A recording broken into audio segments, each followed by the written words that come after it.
All right, I have very strong feelings on this. So let's go ahead and just listen to a little bit of what this man has to say before I get into it. Now, at some fundamental level, this is every man's basic interest in a woman. It's true. It's true. Now, women say, well, that's terrible. There shouldn't be about that. It should be about companionship and fellowship and sharing. Girls, if your husband was interested in companionship, fellowship, and sharing, he'd have gotten a golden retriever. All right, all right, all right, all right. So basically, this is like a comedy marriage conference where he uses comedy to try to get them to go with the flow and accept this difficult subject to talk about, which is marriage. Now, my critique is that we, even in the church, we have a tendency to preach human nature, the nature of man, and the nature of woman through the fall. All right. And we know exactly what happened in the fall, but let's go ahead and look at First Corinthians chapter 3 to see what he says here. He says, brother and sisters, I could not address you as people who live by the Spirit, but as people who are still worldly, still carnal, the King James would say, mere infants in Christ.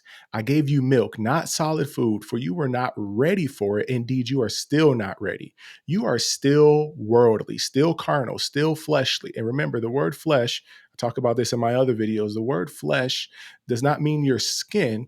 It means the desires that came through the fall, the self-centered desires that are corrupt. We'll read the verse here in a second. Through the fall, because we were severed from the life of God. It says, you are still worldly, for there is jealousy and quarreling among you. Are you not worldly? Are you not acting like mere humans, right? Mere humans. So we have to be careful whenever in the church we're teaching people to act any way apart from understanding that we have been renewed in the spirit, right? He says, I didn't talk to you as unto spiritual people, people of the spirit. I have to talk to you like normal people, as you're still fallen people, as still carnal people. Now, let's go ahead and listen to this other clip that I have here. The 110 mark. It's not going to take too long. That's good right there. It is. We probably really wouldn't deal with y'all. If it weren't for this, we probably really wouldn't deal with y'all. Listen to this. I know that sounds terrible, but I'm just telling you like it is. You know, you take that out of me, I don't think we'd go through the trouble, honestly. Oh man. So a lot of men in the Manosphere have been using this clip to get into the nature of men and the nature of women, and this is how things are supposed to be, et cetera, et cetera. But you have to understand those men, most of those men are fallen, and I'll make more videos on this in the future. And what we call nature is not who we were created to be. So even right here, we know when it tells husbands and wives, because right now we're specifically talking about this is a marriage conference, and I'm not completely critiquing this man. It's good stuff. Listen, go back and listen to it. The clip that I was playing is between the hour mark and the hour and 10, 15-minute mark, and I'll put the link and everything in the description. But whenever it gives instructions to husbands and wives, and I've been married for 18 years, extreme ups and downs, everything I know about God, I've learned by trying to fix marital problems the wrong way. Okay. So look, wives, submit yourselves unto your own husbands as fit to the Lord. Husbands, love your wives and be not bitter against them. Where does this come? Where does he where does he give these instructions? Well, he gives them at the end of a long list of how you should act because you put on the new man, because we put on a new self.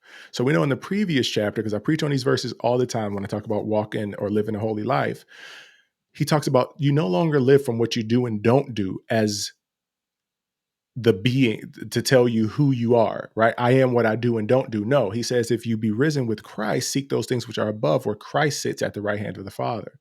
Set your affections on things above, not on earth, for you died and your life is hid with Christ in God. Right. So now that the old you have passed away and you've been resurrected in new life with him, now he starts to give a list of implications. This is why. Now, this is how you live because of this. You mortify your members, right? No more wrath, blasphemy, filthy communication. Why? Seeing that you have put off the old man with his deeds and put on the new man, which is renewed in knowledge after the image of him that created him. So now that you have been renewed in knowledge, back to the original, let us make man in our image and in our likeness and let them have dominion. Now that you're in Christ, and now you renew your mind to this image that you are created in now we can start telling people how to um, submit to your own husbands and how to love your own wives and even what those words really mean. What is agape? First Corinthians, we were just reading it. Are you not acting like mere men? Well, First Corinthians 13 tells us what real love is. Real love is not self-seeking.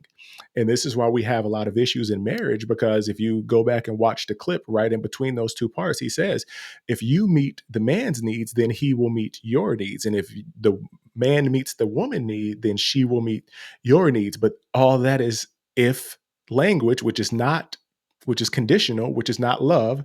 And all of that is self seeking, which means it came through the fall, which means it's not fulfilled in Christ. And then I'm loving you from my fulfillment. It's if then. And that's why you get a lot of men who cheat because they're not getting their needs met. And you get a lot of women who cheat because they're not getting their emotional needs met, which is how he's preaching it.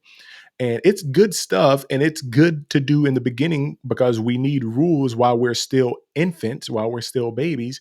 But eventually we have to grow up and understand that it's because of who he has made us now and this fulfillment that we have in Christ that we're no longer self seeking like that.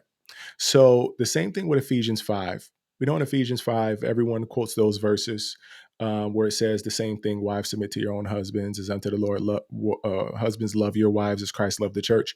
But look, it comes after this part here in Ephesians 4. It says, this I say, therefore, and testify in the Lord, that you henceforth walk not as other Gentiles walk, in the vanity of their mind, having their understanding darkened, being alienated from the life of God through the ignorance that is in them. You see that? So we can't live like that anymore. Put off concerning the former conversation or the former way of life of the old man, which is corrupt according to its deceitful lusts. So that old man is corrupt according to deceitful lusts. So we cannot be Christians and still preach like we are still those people. And those are still our motives. And those are still our needs. Like they are to an extent, but not the way that we preach it, right? And it says, be renewed in the spirit of your mind, that you put on the new man, which after God is created in righteousness and true holiness. Then it talks about put away lying, not stealing, not being bitter. And then it goes on in Ephesians 5 and talks about, being imitators of God as his children. And then, of course, the husband and wives. So he never, ever, ever, ever, ever, ever says how we should treat each other, how we should love each other, how we should act towards each other, not even just husband and wives, but just in the community, without first indicating that we are to put on this new self, because that old man can't do anything but be self-centered because it lives after its deceitful lust. It is fallen. It is corrupt. It's not treating you. It's using you for its own selfish desires. And we can't preach this through that. And that's my only critique of that, because then it makes us very self-centered and if I'm not getting what I need from you, then I might go and get it from somewhere else. And even saying it in a way to say, to make sure you fulfill that in the other person so that you can get what you need, is still self-centered.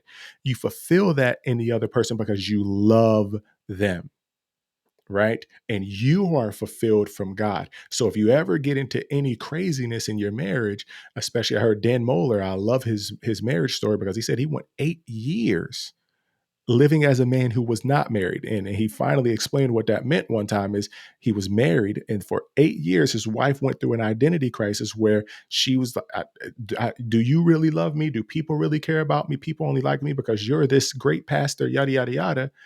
And he lived with no sex with his own wife for 8 years, but he didn't abandon her. He didn't look for it elsewhere because he was fulfilled here, because he has been reconciled. He died, and now his life is hid with Christ in God. And it is from that place that we can really love each other and not, well, you're not giving me what I want, so I'm going to withhold sex. Well, you're not giving me what I want, so I'm going to withhold affection, and into this self-centered, self-seeking bitterness, et cetera, that all gets disposed in the new man.